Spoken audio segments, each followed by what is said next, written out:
Matt Manueller, Washington's 13th District State Representative, is a Republican, husband, father, and professor. He supports more vocational education, opposes the income and carbon tax, and defends the Second Amendment. Vote Manueller for your state rep.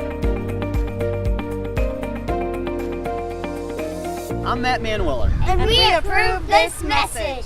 Over 5,000 dogs and cats pass through the doors of the Wenatchee Valley Humane Society each year, and many of them arrive there without having been spayed or neutered. The Humane Society's policy is that every animal be altered to prevent procreation, as well as vaccinated and microchipped before being adopted out. Many animals also come to the shelter with illnesses or injuries which require immediate treatment, and it all adds up to the cost of roughly $300,000 annually. We looked at that bottom line and we thought, gosh, we need to have a veterinarian on site to make this more efficient and reduce some costs. So we repurposed this grooming room. This used to be the grooming room at Club Pet where people could have their dogs bathed and clipped. And we decided that didn't meet the mission of the Humane Society. What we really needed was a clinic.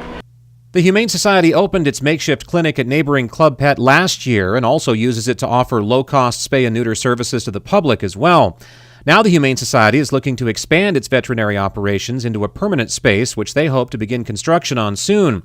But first, however, they are working to overcome a legal obstacle at the state level which prohibits any shelter from providing surgical services for animals in its care that go beyond just alterations.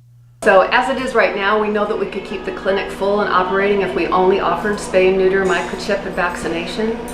But we know that there is another need out there, and 77% of the low-income pet owners cannot afford veterinarian services. So if their animal got sick, if it got injured, we wouldn't be able to help them.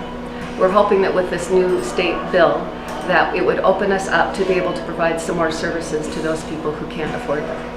Senate Bill 6196, if passed by the Washington legislature, would allow the Humane Society and all other animal shelters in the state to perform procedures on animals in their care which go beyond the scope of spay and neuter services exclusively.